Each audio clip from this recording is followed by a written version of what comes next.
On today's show, Solo is set to break Memorial Day records. The Hunchback of Notre Dame gets a new look, and Transformers 7 makes some people happy and breaks John Rocha's heart. Movie Talk starts right now.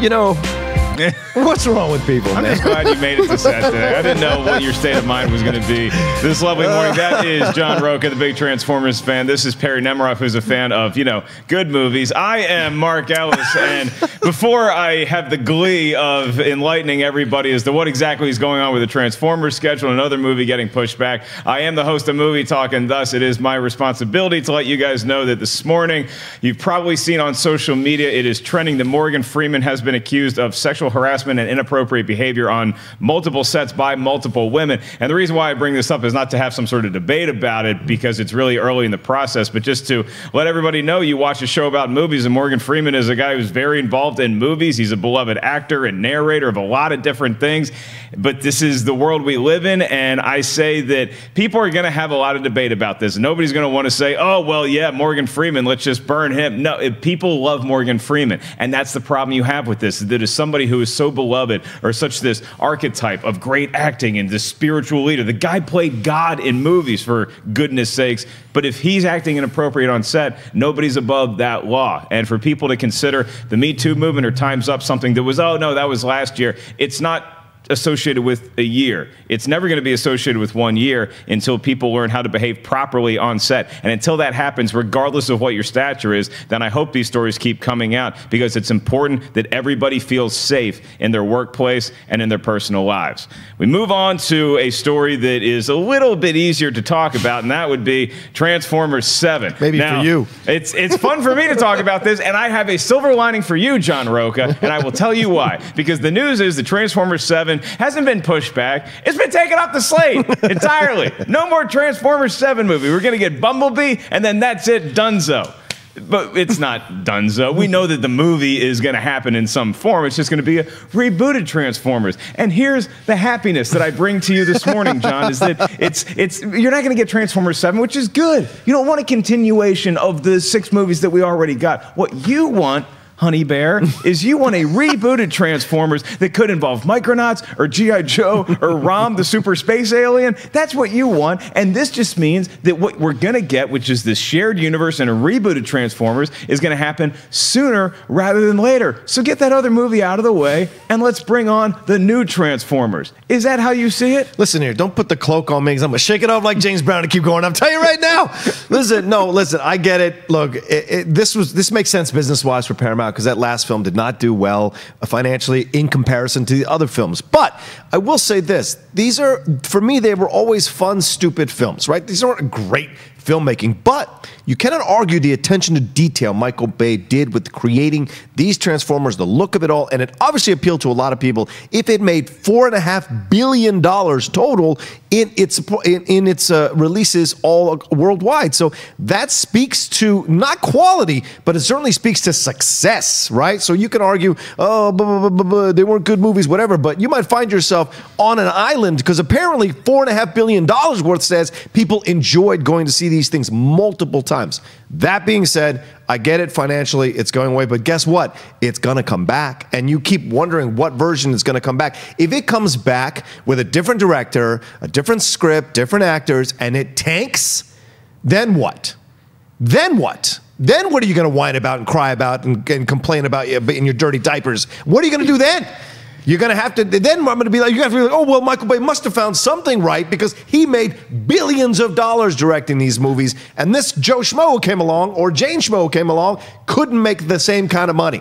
What can I tell you? Okay, there's nothing wrong with your last name being Schmo. Perri, if you listen to that argument, though, I mean, it's a pretty convincing case he makes from a studio standpoint that if this new shared universe launches and it ends up being less like the MCU and more like the Dark Universe, then where are you left with where you had this billion-dollar franchise that Michael Bay was spearheading, and now we don't have anything? No, I think this is a genius move from a business perspective and from a quality perspective. And, I know you love these movies, and I would never root for someone not want to get more of something that they love, but I do think that every Transformers fan out there is going to wind up benefiting from this, because you stated it. I think you stated it perfectly, Ellis, where by stopping it in its tracks now, because yeah, it made whatever amount of billions of dollars over the course of its run, but the last movie no doubt proved that the issue with quality was catching on, and that was going to have diminishing returns if it continued. By stopping it now,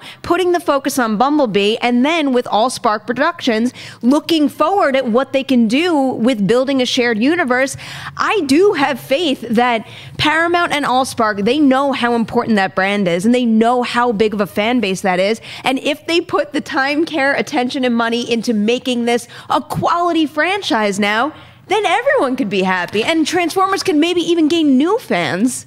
I have to take exception with this. They put time, care, and attention to these movies. They weren't haphazard student films shot on black and white. These are very, in terms of technique, these are very well done films. Are you upset about the story? Did you not like the characters? That's fine. Obviously, you can critique it all you want, but this idea that they didn't put time and attention, you didn't watch any of these special features if you didn't think they put time and attention. They just weren't successful quality-wise to what you or most of the, or somebody else or most other people might feel. But I'm not just sitting there with like a monocle and a cane, like, oh, I'm a highfalutin critic. I'm a huge Transformers fan. And I don't want to make this like, oh, this is just people who like good movies versus Transformers fans. There's a whole lot of Transformers fans that are very disenfranchised right now that do not like these movies and are so excited for a reboot. Well, you bring up a fair point, and I don't want it to come across like, oh, every single person that ever worked on a Transformers movie didn't give it their all. But I do mean using that time, care, attention, and money in a way that takes into account how the movies did critically, how fans felt about things, and maybe repurpose some of those assets somewhere else to create a high-quality story, because I will never knock down the Transformers film franchise for the VFX more than anything. Right. The attention to detail in that is pretty astounding. The characters, the stories, the mythology. I mean, that list can go on and on. The visual effects are astounding, and I just hope that they take into account the response to the movies that we've gotten so far and the decline that we've seen. I just don't think that, I mean, people make the TV show.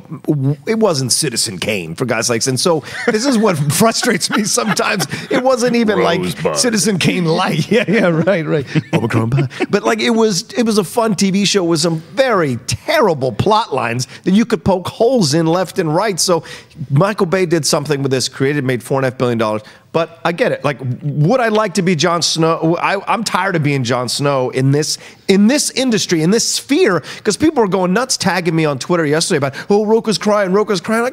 Like, it's just a movie, so they're pulling it. They're going to do other ones, but I would like it so people would stop complaining about these movies once and for all. Maybe have a good time and enjoy them. But what I said earlier, if they come out with this thing, and trust me, I've had friends who've worked for Hasbro. I've heard some of their ridiculous ideas of how they want to make these shared universes. The initial idea for Stretch Armstrong was that he was a soldier fighting in the first Transformers movie, and the blood from one of the Transformers dripped into his mouth and turned him into Stretch Armstrong. This is the kind of lunacy we're dealing with. So I don't have a lot of faith in Paramount Pictures and Allspark. They're going to get this right, because Michael Bay at least had his distinct vision, brought it to fruition, and a lot of great actors walked through the doors to be in those movies. So there was something he was doing right. And I know people argue quality, but he did something right. Well, Paramount needs to get it right, because they do have franchises, but they don't have anything of that scale. And if they are going to compete with monsters like Disney, Universal, whoever merges with who at this point, they need another Transformers size franchise, and I think they're looking at all the Allspark projects for that. What does this do to your expectations for Bumblebee? Because Bumblebee could be a link to the next iteration of Transformers, whatever it is, or is Bumblebee kind of a lame duck now, where it's standing on its own, and that's just kind of peter out this current run of Transformers before we just wash our hands of it? I think it's a great question, Mark, but I don't think it's a Dark Phoenix situation. I think with Bumblebee, it's separate because it's back in time in the 80s. Beast, and I know Dark Phoenix is set in an earlier time as well, but this is different because they have a way to create this film and be insular, and then maybe tease something. And I'm excited because it's Travis Knight. I'm excited because it's Haley Stanfield, and John Cena's coming on as an actor, which I've really enjoyed. And so to me, this excites me, and we'll see what their interpretation of a Transformers film is, and see what they do with it. So I'm looking forward to it, and we'll see if it pans out overall to be satisfactory to a majority audiences. Yeah, I'll throw some other news and notes at you guys real quick to kick off the show. Mark Wahlberg, $6 billion man, after it lost its director Damien Schifron to creative differences. Now that movie has been pushed back an entire year. Need somebody to direct the movie. They were looking at Mel Gibson to possibly jump in last minute and take that on because him and Wahlberg have a very good working relationship. Doesn't appear that that's going to happen, at least in the near future. So that movie was set for release in 2019. Now it is June 5th, 2020, which is a year and a month past what it was supposed to be. And then Warner Brothers also announced that the movie Dr. Sleep, get ready, Perry, the sequel to Stephen King's The Shining, is going to be, it's directed by Mike Flanagan. Now that movie comes out January 24th, 2020. And Godzilla 2 was originally set for March of 2019, less than a year away. And now that has been moved to May 19th, May 31st, 2019. Godzilla moving to a prime summer spot. Does that give you confidence in the movie, or is that just a simple matter of studios planting tent poles, flags in different places? It feels like it's planting certain flags, because wasn't that the original $6 billion man slot? It was, yeah. So I think they were just kind of filling that slot. And it makes me a little scared for that movie, because before, I think it was only, not on the same weekend, but in the vicinity of, I think it might have been Captain Marvel and maybe one other big release. Now where it is, it's got a whole bunch of stuff leading up to it, a whole bunch of stuff coming after it. So that movie is going to have a lot working against it to make a serious amount of money. Yeah, Rocha, do you like the May move for Godzilla? Do you think it's kind of putting the Beast in an unfair place? I think it absolutely excites me, to be honest with you, because it's supposed to be him versus King Kong or something like that. So this is Godzilla 2. Oh, Godzilla, and then it would hopefully be setting up the greatest movie of all time, King Kong versus Godzilla. I enjoyed Godzilla, the first. Who was the director again? Did you something? Gareth Edwards. Gareth Edwards. Sorry, Gareth. I enjoyed that Godzilla, and so I like the pace. I know some people didn't, but I enjoyed it. It's such a different take, and so this excites me that they're going to put the sequel in the middle of summer, because it shows to me they have a little bit of confidence that this is going to catch on. So I hope it does, but we'll see. What are the 2 years for Godzilla and Godzilla versus Kong? Yeah, right now Godzilla versus King Kong is set for sometime in 2020. But that could change as well. But that was always the case. And Godzilla 2 was coming out in 2019, so it would set it up for a big summer blockbuster for 2020. King Kong versus Godzilla. You have no problem taking my money for that. That's going to be very exciting, regardless of what happens with Godzilla 2, but I'm very excited for Godzilla 2 as well. So we move on to Solo, a Star Wars story. Hey, that movie's in theaters in a matter of hours, so get excited, Star Wars fans, and it is currently on track, at least according to box office tracking, to get anywhere from the $135 million to the $170 million range over the 4-day Memorial Day weekend. That would break the all-time Memorial Day weekend record that is currently held by 2007's Pirates of the Caribbean at World's End, that was almost $140 million, just shy of that mark. I think Solo is going to do around 170. I wouldn't be surprised if it did higher than 170. I would be surprised. I'd actually be shocked if it did lower than 150 or didn't make at least the Memorial Day record. How do you feel about it, Perri Nemiroff? It's interesting how big of a range that is. I think when we first covered tracking reports for Solo, it was something like 170 plus. And since then, tracking numbers have come down. And I actually wound up going with a pretty low number, or, it's not a little amount of money. I just mean low compared to some of the other new Star Wars movies we've seen. And I think it might make around 140. So I think it's gonna have its work cut out for it to get that Memorial Day opening weekend record. And I keep looking back at Rogue One, because obviously these both fall under the spin-off category. Rogue One made something like 155 for 3 days. The thing is, it was a December release, and it had far less competition than what Solo had, with Deadpool 2 going into its second week. And I do think Deadpool 2 is going to hold on strong. Also, Avengers Infinity War winding down. So, yeah, Solo could have legs, but I don't know. Ever since the tracking numbers started to come down, and I've been looking at some of the ticket sales the past couple of days, and obviously right before it's released, those sales are going to spike. But the last couple of days made me think that, yeah, the number is coming down. So right now I've settled on 140 for the 4-day weekend. Yeah, Rocha, do you agree with that sentiment that because the advanced ticket sales had surpassed Black Panther, and so when we hear that something passed pre-sales for Black Panther, we're like, oh, this is just going to continue to do this. And maybe that wasn't the case with Solo. Do you agree with Perri that maybe the 170 number is a little high and that we're getting geared up for too much cash? Yeah, I agree. It is a little high. I would maybe even argue a little bit 140 is a little high for me. And I think only not because Perri's great at this kind of stuff. So, for me, it's more a matter of the trend that I saw with Deadpool 2, it came in under. It was 7-8 million under the original thing. People, it had 4 days, blah, blah, blah. I get that. But to me, that signals a trend that a lot of people were looking forward to Infinity War, so they spent the money on Infinity War. And now these films, they're going to get around to them. Deadpool 2, Solo, a Star Wars story, those are going to be around for a few weeks. They don't have to rush out and see it. And so, and also because it's not a saga film, I think it doesn't have that same kind of pedigree that people got to rush out to talk about it over the water cooler. And just like I said when we did our first reactions, it's officially getting mixed reactions, mixed reviews. And you're seeing that come out now, these reviews that are extensively talking about a lot of the shortcomings about the film. And I think that's why the ticket sales have started to go down, the tracking has started to go down, because people are reading these reviews going, maybe I'll wait. Maybe I don't have to rush out and see this one. I'll get around to it. I'll see it on a Saturday afternoon or a Tuesday afternoon if I take the day off or something. So there's not that rush to see it on a Thursday night or Friday night. There'll be initial bump, but I don't think it'll last through the weekend. It'll be like incredible and blow the doors So what's a failure? What's a number that you would consider a failure for Solo grossing opening weekend? 100. That's a failure. Yeah. Yeah, you said what's a failure? It's a weird world we live in where it's like $100 million just ain't good enough for you, but it's right. We are talking about Star Wars, and we had this conversation a couple weeks ago where just the quality of Solo, does it need to be great, or can it just be good and still be considered like a Star Wars movie? For the box office, I think that for it to not be a total failure, I think it at least has to do what Rogue One did, right? Oh, man.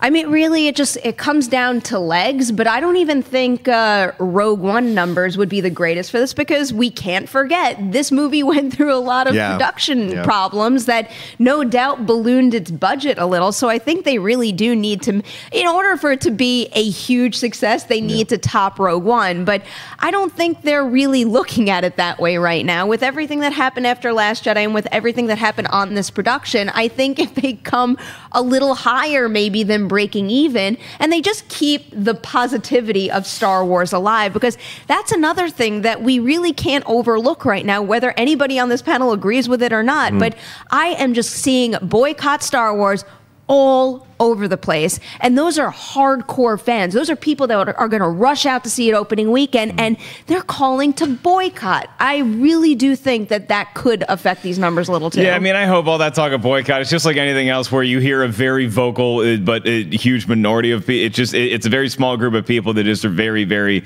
loud, and and not because I'm a Star Wars fan, just because I hate when people are saying boycott a movie. Like, come on. It's really, you don't have a better thing to do, you don't have something better to boycott than a DC movie or Marvel movie or Star Wars movie. Seriously, just take a break from your computer, go outside, walk around the block, and come on back in when you're ready to be an adult, or at least a 10-year-old. Well, we move on to Idris Elba, and a lot of people are hoping that Idris Elba will someday take on the mantle of James Bond. While that's not happening, at least today, he will be taking on another iconic character that is slightly less dapper. That would be Quasimodo, the Hunchback of Notre Dame. He is set to star as Quasimodo and direct a upcoming retelling, a modern-day version of the Hunchback of Notre Dame for Netflix. He's also going to help produce new music for it, and the music is described as a sonic and musical experience. No other details are announced right now, but Idris Elba, he has done some behind-the-camera work. He actually had a directorial debut premiere at Sundance with Yardi, and he's done a lot of producing over the years now, mixed in with being a A-list movie star. You have all of this coming together for Netflix and the Hunchback of Notre Dame. John Rocha, what do you make of this? It's interesting. I wasn't clamoring for another version of Hunchback of Notre Dame. I don't think it's that connectable of a story, universal of a story that catches on with the public. But it's an interesting choice to have Elba do this.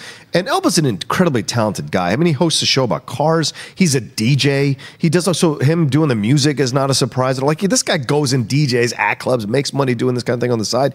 And he's very aware of his fame and very aware of and grateful of how he's come along as an actor. And so this is an interesting project for him to take on. And he's producing now. He's producing. He's being in charge of these projects. I think it's a good thing, too, for him to expand, kind of build a little mini empire for himself. The idea is, do you want to see him as the Hunchback? It's a good-looking dude. Why are you going to put him in the makeup and make him all have the hunch and all that kind of jazz? I don't get it. But maybe he wants to push himself as an actor and push his boundaries. And maybe he wants to, maybe he saw the Lon Chaney original. It's like, I got to see, I think I can, that silent, the original silent, which is great. I got to give that one a shot. Who knows? And maybe he'll make it a social commentary because this is an ostracized character because of his beliefs or his point of view or his defending the prostitute Esmeralda in the film, in the novel. So maybe there's something more he's going to say that'll be relatable to us socially in our world. Yeah, which is why I disagree with you that the Hunchback of Notre Dame isn't a universal story. Everybody can relate to the Hunchback of Notre Dame. Now you may not have a humpback, but you can say like, oh, I want to be in a bell tower most of the day. I do not want to interact with humanity. And occasionally you get ostracized. We all know the story. I'm sure if I go to Mark Ellis' house, I'm not going to find Victor Hugo's book on his shelf. That's what I'm just saying. It's not. You don't know that. I mean, you're probably right, but you don't know that. You gotta come over and see. It's free of charge. No, you know what? No, now it's $5. You and Dennis have to pay. Done. Perri, you're allowed to come over for free and see what's on my bookshelf. What do you make of Idris Elba starring in a new Hunchback? I just picture you have like this gorgeous bookshelf with such variety, but you just put the books there. You never read them. Isn't that what everybody does? You go to a doctor's office. Did you really read all this stuff? Come on.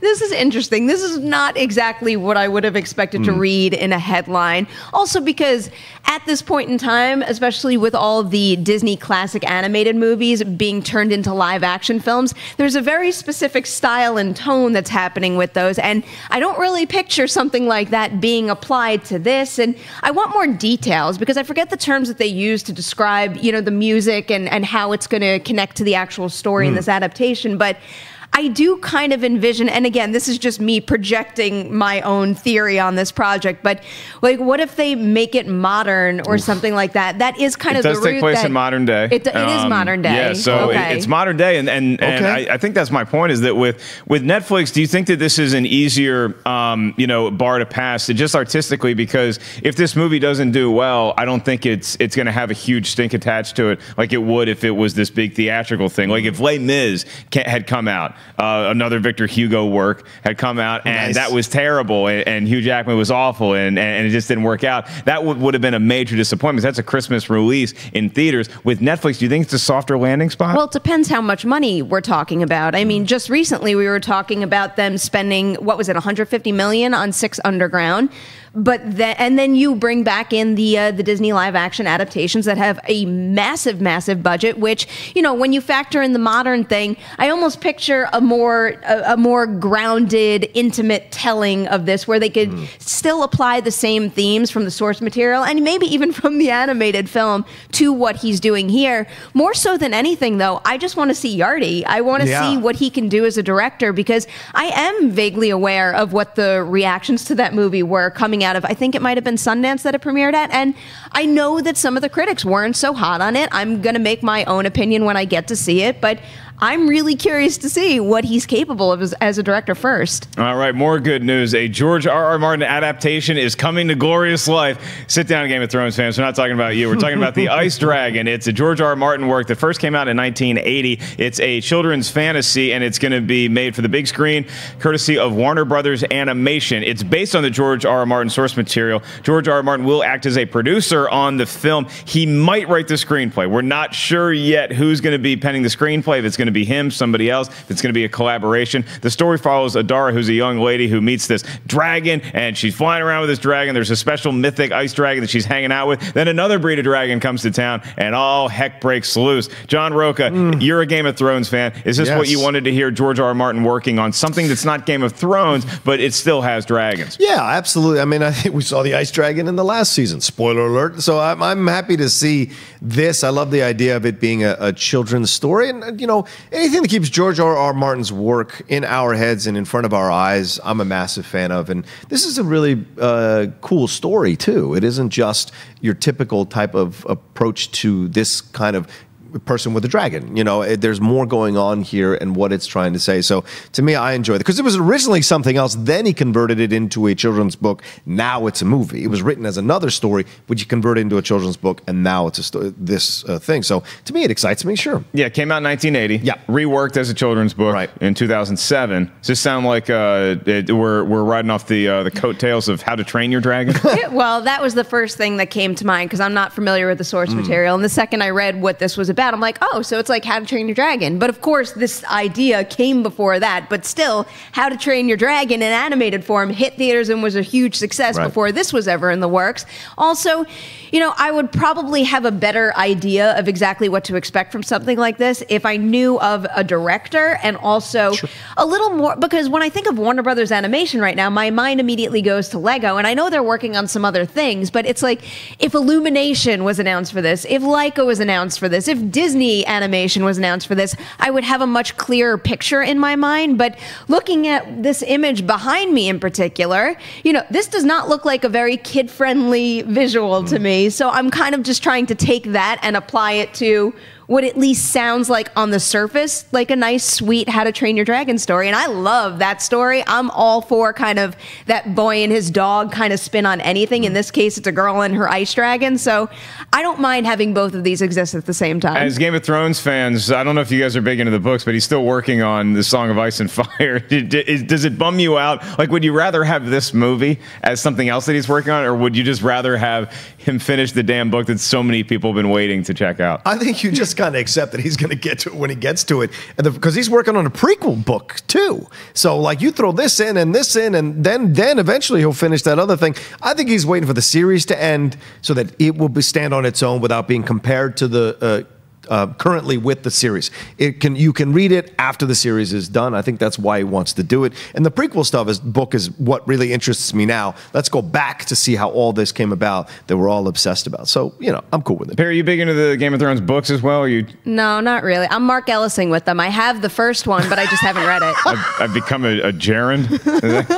Wow. Okay. See, I know what a gerund is. I think I used that right. There's a 40% chance I used that right. The final season of Game of Thrones airs sometime in 2019. We don't have a release date for this movie yet, but George R.R. Martin working hard on the Ice Dragon as well as a Song of Fire and Ice. Well, we got a new trailer for Skyscraper, the next big action extravaganza starring Dwayne "The Rock" Johnson. He is assessing the world's tallest building, or at least China's tallest building, and while in the midst of that, he gets framed for a crime, and a bunch of zaniness ensues. This is an action movie for action movie buffs, and that's clear from the trailer. My problem with the trailer, I feel like I saw the movie. Yep. I feel like I saw the movie in 2.5 minutes. I'm sure there's going to be some other action surprises, but why, Rocha, why do you do this to me?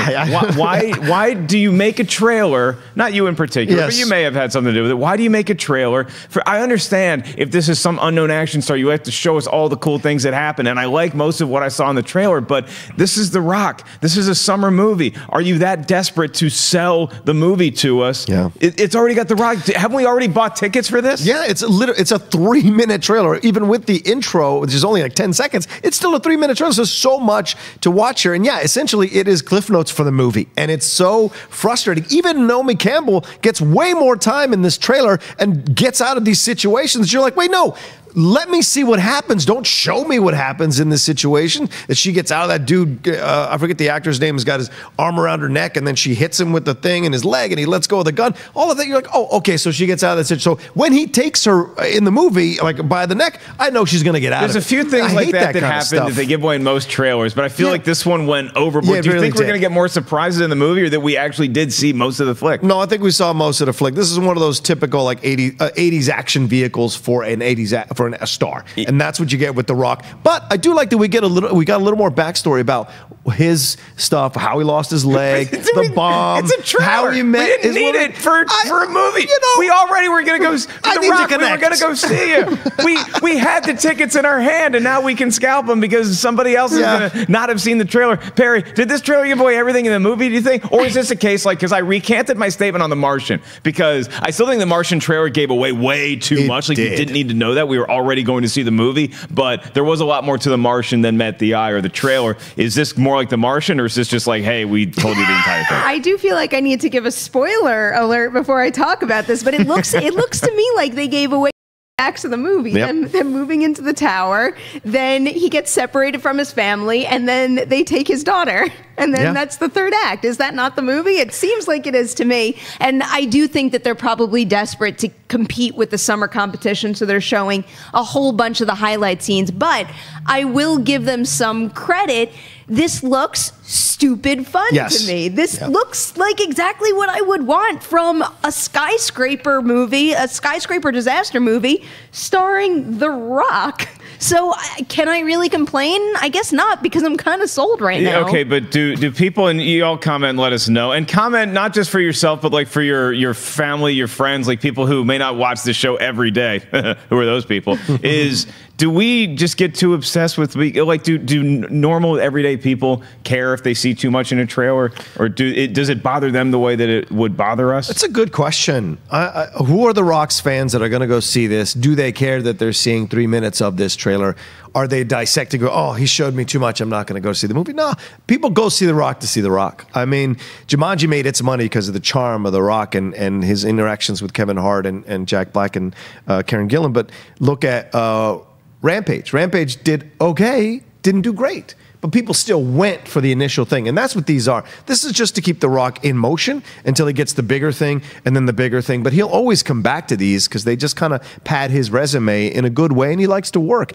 And God love him, he's close to 50. Like, doing these action things are not easy on that man's body with all the injuries he's taken in wrestling. And so, to me, I think people want to go and cheer him and love him for the opening weekend. But this is not a film that's going to have legs. It's tough to say because I come from the perspective of not just watching this one trailer and analyzing it, but I've seen every single promo that they've released from this movie. And, you know, I just try to put myself in the shoes of someone who maybe goes to see a movie once a month and they're sitting there and watching this on the big screen. And it's like, when you think about it, if someone has any interest in watching The Rock in an action movie like this is essentially this crazy, wild highlight reel. And I, for one, I'm feeling the effects of it myself. And if someone's coming at it from that perspective, this thing will likely, if you're watching it on the big screen, say, oh my God, I've got to see that, even if there is nothing beyond what we just got in that trailer. All right, you just had a slip, so I'll let it go. But, like, I don't want any critic to see this movie and not like it and say this movie doesn't have legs. The guy's got one leg in the movie. Don't do that. Don't be that critic, okay? Don't do that. Don't go for the headline. Hey, it's going to be just fine.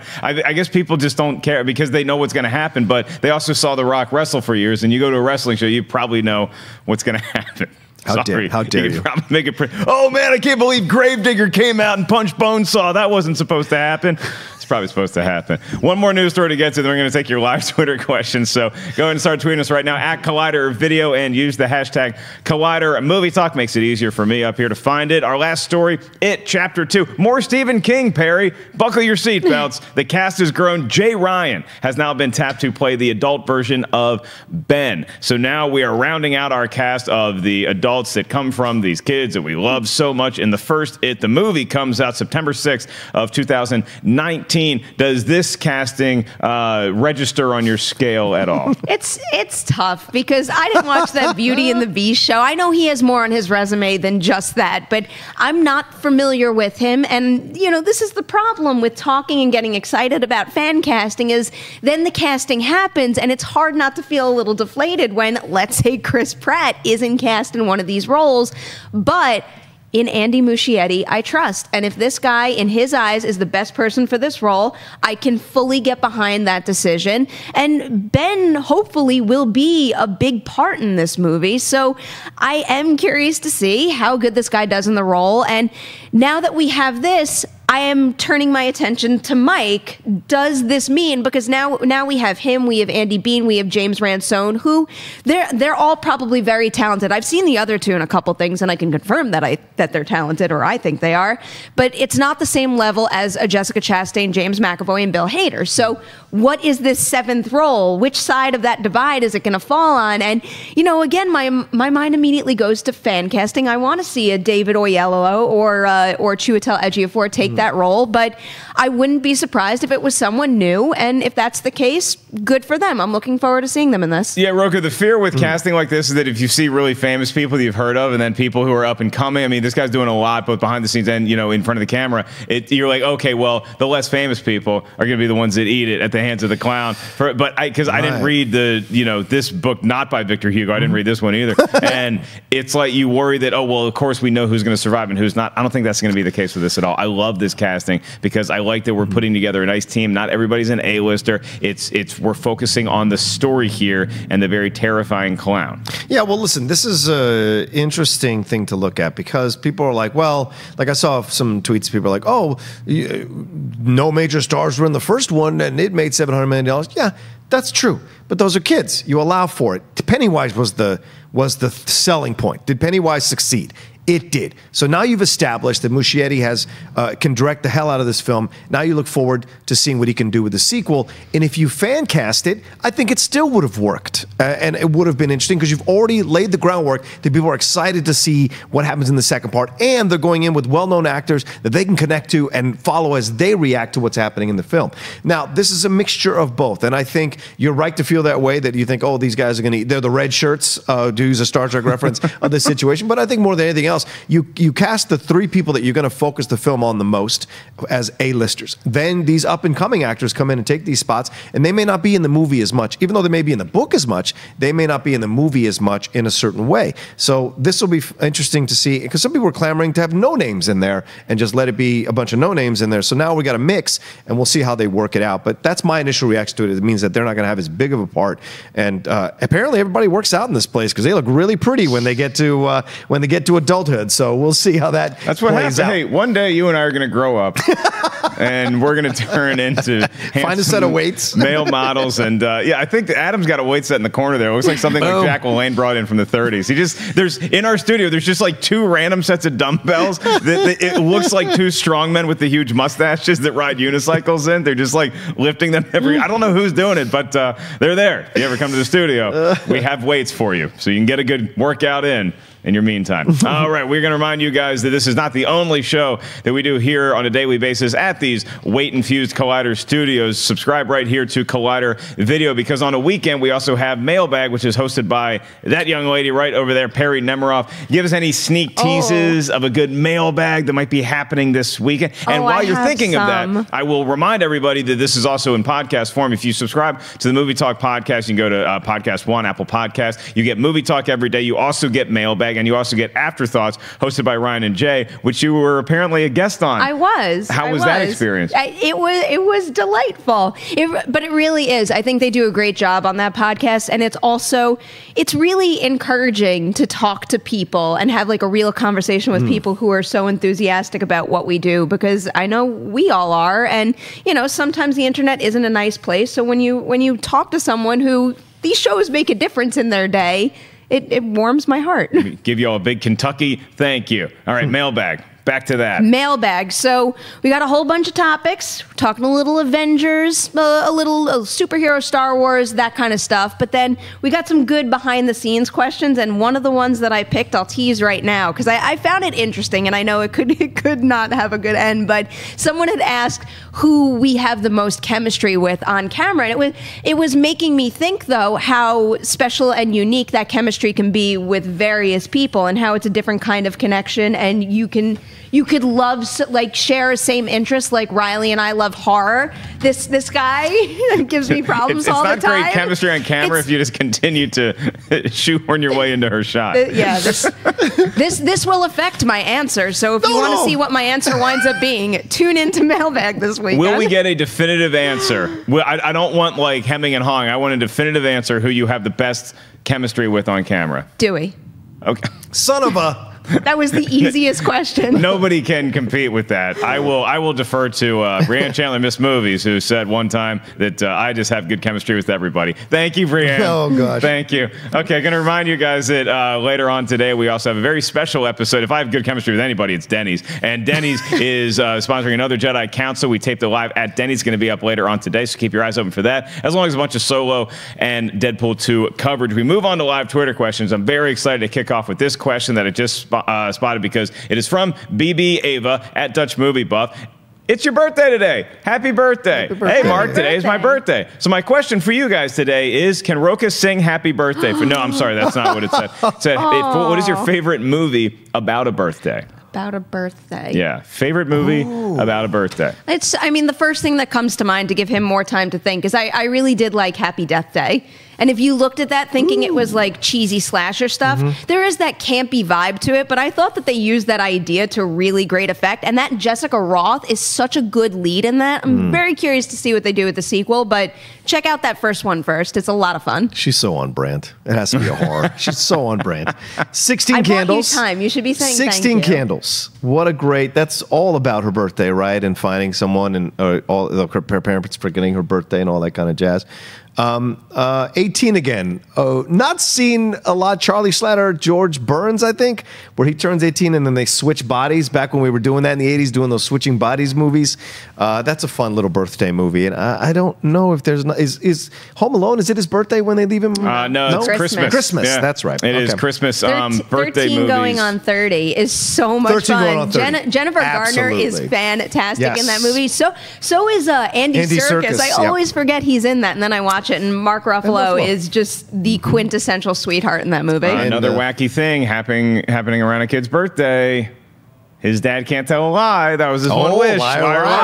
Liar. But to be honest with you, the Dutch movie buff, as soon as I read that question, the first thing that popped into my head was the birthday party that's they have shaky cam footage from Brazil and signs of the alien walking over. It's one of the scariest moments in film that I've seen. And but it was a birthday. So signs, there you go. It's a nice movie to see on your birthday. Blue Leafs 13 is up next, and he says, apparently, Marvel-inspired baby names are becoming a trend. So if you could name your child or your dog or your cat after a Marvel character, what name would you pick? Well, my car is now the Hulkbuster. That's a thing. I made a poll on Twitter one day because someone got mad at me that I've never named my car, and it came down to the Hulkbuster or Mini Driver.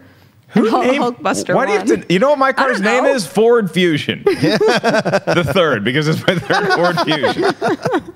Okay, so Perri is leaning towards maybe something in the world of the Incredible Hulk. Rocha, you want to name a kid? Sure. It's yours, preferably. I don't know that anybody else would be like, hey, John Rocha, name our kid. Father my child. Thor Rocha would be great, I think. I mean, for God's sakes. I would like to say Steve Rogers Rocha or Tony Stark Rocha, but none of those work. Thor Rocha is great. But Diana Rocha is nice, too. Diana Princess Diana, whatever her name is. Diana. I get it mixed up sometimes. Diana from, Thermopylae. I don't know what it is. Hippolyta. Themyscira. It's just fun to watch somebody dig a deeper hole for themselves. Really why I show up and do the show every morning. If I ever get a second cat, I would totally name it Drax. Drax is a great name for a cat. And like for a cat in particular, Drax the Destroyer, because cats just wreck everything. When I get to do my diligence. Oh, by the way, it is Dana Fernandez's birthday, too. When I get to babysit her dog, Molly, I get to refer to her as Rocket Raccoon, or occasionally I will call her Sweet Rabbit. If you've seen Avengers Infinity War, you know what I'm talking about. All right, we move on to our next question, and that is from Christopher Woodburn, and he says, would y'all agree that Christopher Nolan has been the best director of the 2000s? So if you take the year 2000 and you go all the way to present, is Christopher Nolan the guy or somebody else, the guy or gal who's the best director? Well, what is your criteria, right? Because Guy Ritchie has done some nice work. Tarantino's done some nice work. Kenneth Lonergan has done some incredible work. What is your criteria? Spielberg, what is your criteria?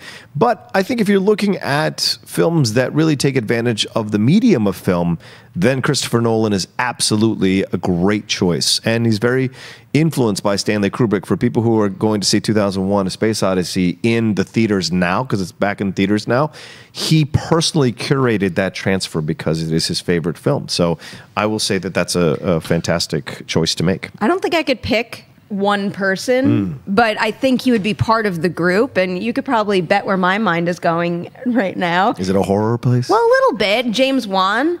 I think James Wan has delivered an absolutely stellar lineup of films since Saw. Yeah. And different, too. Yeah, I think with Nolan, he's already in the conversation for movies like Memento and Inception and Interstellar and Dunkirk. But when you throw the Batman movies in there, like that just elevates it to another level. And I don't know there's a lot of filmmakers. I mean, Favreau comes to mind as somebody who's made good movies and good comic book movies, but like to get on the level of Nolan, to be the filmmaker that people are literally lining up to see a director make a movie, that's a very rare thing. It doesn't even happen with Spielberg all the time anymore, where you're just going to the movie because this person directed it. I think that Nolan is one of the very few, so I would probably throw Nolan in there. Can we throw Paul Thomas Anderson in there? I mean, will not have that name mentioned on this show. No, I'm kidding. No? Yeah. No, go ahead. Yeah. I mean, There Will Be Blood is incredible. Absolutely. Right? Yeah. Is Punch Drunk Love in the 2000s? Punch Drunk Love is in the 2000s. Yeah, Why are you asking these So questions? is What Inherent happened to the Vice. Outlaws movie now? What is... Are we... I intimidate him. Uneasy lies the head that wears the crown, my friends. That is a great way to almost wrap up movie talk. One more question, then I'm going to let everybody get out of here. Another contender for that Christopher Nolan crown that Woodburn brought up was Denis Villeneuve. Chris El Guapo says, what is your favorite Denis Villeneuve movie since he's gone Hollywood? So here's your nominations. Prisoners, Enemy, Sicario, Arrival, or Blade Runner 2049. That's an impressive list. Yeah, I should have said Denis Villeneuve right off the bat. Well, you didn't. And I didn't. You went PTA. Nothing but shame. Man, that's a tough choice because I love Sicario to pieces. I think that was his best movie, and I love Arrival. Arrival is incredible. But to me, Blade Runner 2049 is my favorite film of his because, once again, it takes advantage of the film of the medium of film, and the story is interesting. The characterizations are fantastic, and I never felt bored. I know some people thought it was too long. It wasn't for me, and it's a masterpiece. It's a freaking masterpiece. All right, so your answer is Blade Runner. Yeah. All right, Perri Nemiroff. It comes down to Sicario and Arrival for me, and I think I would have to give the slight edge to Arrival, pretty much just because of the themes and the ideas in the movie and how it so personally kind of chilled me to the bone. It made me feel good about humanity, but also bad at certain times. It's just like such a roller coaster ride of emotions with, I'm trying so hard not to spoil it, like it's a movie that came out yesterday, but that one touched me. I'm going to go a little rogue here. Look, I love a good episode of The Twilight Zone, and watching the movie Enemy just felt like one sneaky long episode of Twilight Zone. So, but for me, it's actually between Prisoners and Enemy. All those movies are very well done. I'm going to go with Enemy, the slight nod over Prisoners. So, fun director to talk about. We always get excited about his new stuff. Thank you, Chris El Guapo, for the question. Thank you all you guys for your participation, whether it's in the chat room, on Twitter, YouTube, or listening to us on the podcast feed. I want to thank Mr. John Rocha, way over there. He is very well read in all of Victor Hugo's lineage. This is Perri Nemiroff. Her car is named the Hulkbuster, and I drive a Ford Fusion, and we'll drive it to the studio tomorrow for another episode of Collider Movie Talk. Hey everybody, Mark Ellis here. Thanks for watching this episode of Collider Movie Talk. You want to watch more? Then click up here, or you can click right here for more great content from Collider. And if you haven't subscribed to Collider Video, do so right now and share this vid with your friends. Thanks for watching.